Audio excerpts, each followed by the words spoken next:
Hi guys, MrRoflWaffles here. This is honestly pretty crazy news. Twitter has been going absolutely bonkers about this, and for good reason, because we've just had a bunch of new leaks about Black Ops 6, which we'll get into the naming convention weirdness of in a moment, but for all intents and purposes, we're talking about the next Black Ops game, also known as Call of Duty 2024, which is being primarily developed by Treyarch. They are the main developers on that project. Now, I personally am not the source for the leaks that are going to be shared in this video. This stuff is literally all over Twitter. It's been linked to me by Margwa. There's stuff from Alex there. There's just thousands and thousands of strings, I think, essentially, which have content relating to that next Treyarch game that have been found in the code for this current game, Modern Warfare 3. And the reason for that is that after Cold War, Call of Duty moved to a more unified engine approach. So we're no longer going to have drastically different engines for Treyarch games that are in their own kind of walled garden and don't have code overlap with the other engines used by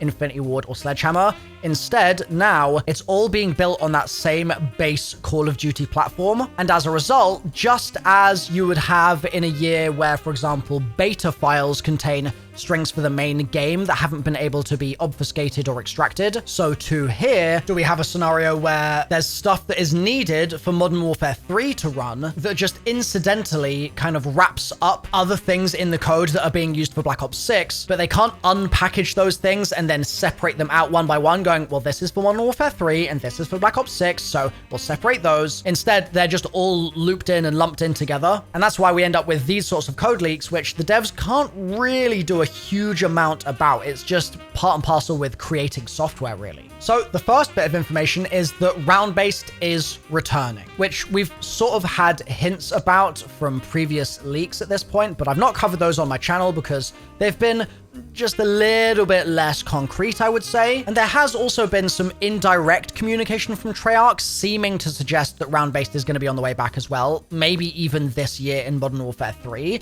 But again, it's not been stuff that they've said on live stream or in a blog post and things like that, and so I've stayed clear of it to this point, but thankfully we've got some really substantial stuff coming up in the rest of this video. Now, it's not just any old ROUNDBASED returning, but actually it seems like we're getting 2 ROUNDBASED maps on launch. Now, the extent of those maps is to be determined, and so this could be a scenario similar to what we had with Black Ops 3, let's say, where there's a massive sprawling map like Shadows of Evil, and then there's a bonus map that is some kind of DLC or pre-order bonus or similar, like the Giant. But still, 2 maps is a hell of a lot better than 1, so I'm super excited about that. If you're excited about it too, drop a like on the video, let's keep going. Within those maps, it appears that the following classic zombies features are returning. We have the return of the mystery box, no real surprise, obviously. The return of Pack-a-Punch, again, not really something that's going to shock anybody, I don't think. We've got large ammo boxes and ammo caches similar to what we've got in Modern Warfare 3 zombies. Those are going to be back too, which is interesting because that's less of a kind of round-based vibe, in my opinion, and more of an open world vibe, but still, that is apparently in the game. And there's also a mysterious new device that seems to be present, and it's not 100% clear if this is equipment or something else, but there seem to be some kind of dark ether field emitters. If you've got any theories as to what you think those might be, drop them in the comments down below. The ether crystal system seems like it's probably returning, and that means that the weapon rarity system is likely to be back. And there are a few other sort of traversal things that we've seen before, like those ascend cables and zip lines and stuff similar to what we saw in maps like Mauer. They seem to be on the way back too. Now, let's take a moment here to dive into the setting of each of the maps and then talk about some of the unique contents that each one contains. And it's really interesting, actually, the diversity, I guess, that we're seeing between the 2 spaces here. So we'll start off with map number 1. That one seemingly is set in a city of some description. And the reason we think that it's a whole city and not just like an individual building or just a 1 or 2 building situation like a Die Rise, for example, is that there are multiple different zones referred to in the files. So there is a bank, there's a church, there's lots of sort of destruction and rubble and police tape and things like that. Like, it's clearly a scene where some kind of disaster has taken place. That seems to be the vibe, which makes sense, I suppose, for a zombie outbreak. And that map also seemingly has lots of machines around the place that you can activate. And these machines are referred to by name in the game files, but they're abbreviated. So Margwell's tweet here says that there's an LTGD machine, there's a pressure gauge machine, there's an EPP machine, and I don't know what any of those are, but I would absolutely love to hear your best guesses in the comments down below. Like, what could LTGD stand for? Could LT be limited time? And the EPP machine, could that be some kind of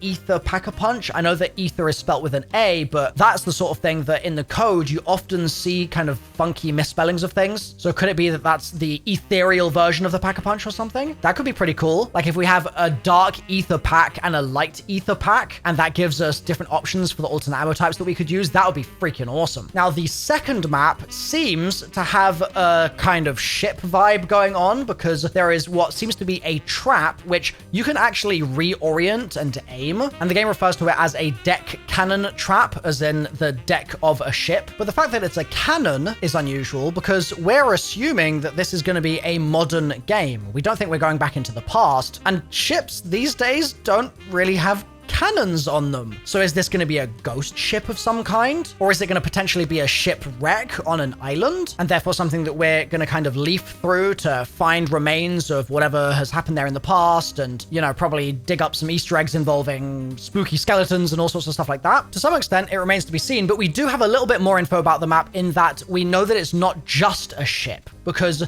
there is some kind of elevator system that seemingly takes you down underground to a couple of different environments and locations, one of which is a prison, which is giving really strong kind of Mob of the Dead vibes, but the other is a lab, which is giving kind of Blood of the Dead vibes, because Richtoven's lab is in that little underground area in Blood. Now, alongside all of that, there seems to be confirmation that the Gobblegum machine, or some similar apparatus, is also going to be returning. So we can expect Gobblegums to be back in 2024.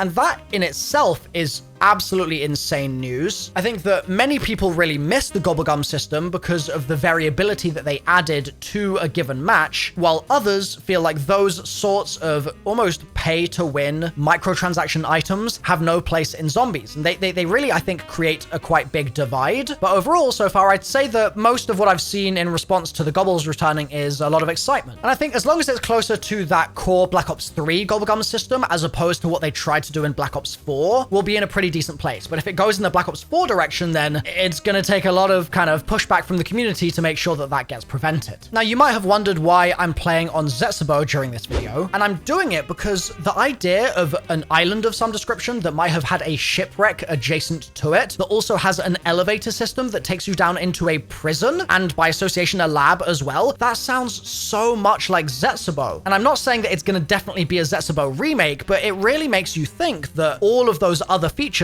are lining up with the sort of thing that you'd expect a Zetsubou remake to contain. The first map that had that kind of city vibe, I mean, that could be a Transit remake, and it could have the church from Transit and the bank from Transit and things like that. It could be related to Buried. It could be a whole bunch of different stuff. But this second one here on this island is really giving Zetsubou. And that's even more interesting because Kevin Drew was, I think, either the lead producer or certainly the kind of creative lead on Zetsubou. Like, that map is very close to his heart. So to see that coming back now would make a lot of sense. And this lines up even more when you take into account the end cutscene that we saw in Cold War, with Peck pointing on the map to an unknown area east of China. It was in the middle of the sea, and he was saying he needed to go there. Maybe that means that we'll be playing as Peck in this island map, and he'll be a protagonist now instead of an antagonist as he was through much of Cold War. He did kind of switch sides during that game, so that would make sense. But if you need a deeper dive into the story of what Peck is even doing going there in the first place, I've linked a deep dive video on screen right now, which you can click through to and watch.